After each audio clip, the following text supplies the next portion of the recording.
Hi, fifth grade students and parents. I wanted to give you another example of what a spelling sort is like. So again, on Monday, students are starting by just having the words in front of them and starting to think about what goes together. So knife, and they might even need to talk with a teacher when they get started trying to pronounce some of these. A lot of them are familiar, but maybe not without the context of a sentence or a conversation.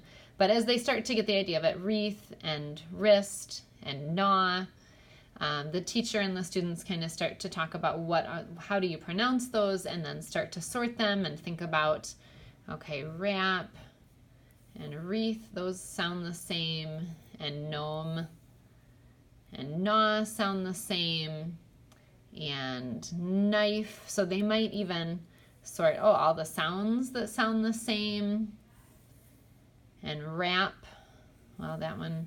So you start, sometimes there's a lot of different ways that a student might start to sort those. And then after that, the teacher gives them the headings. And so we have WR, KN, and GN. And as a group, then they start to sort again and say, okay, yeah, that makes sense that knack would go there, and wrap would go there, gnome would go there.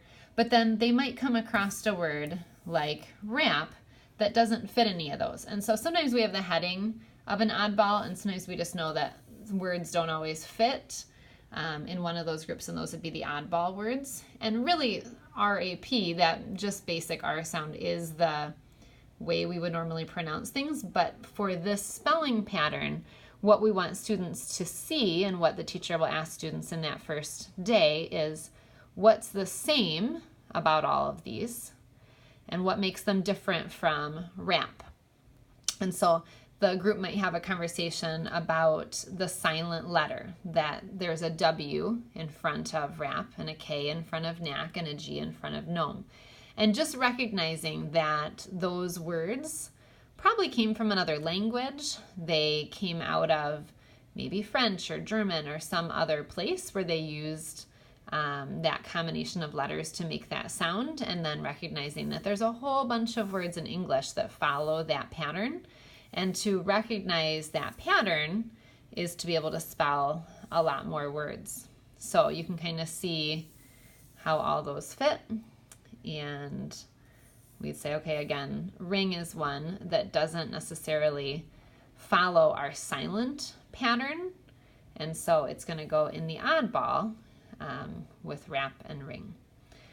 And when students get done with sorting at home, then they can glue those into their notebook. They also can have a parent read through the words and do kind of a little pretest to see if they're understanding the patterns, what words they need to spend more time on.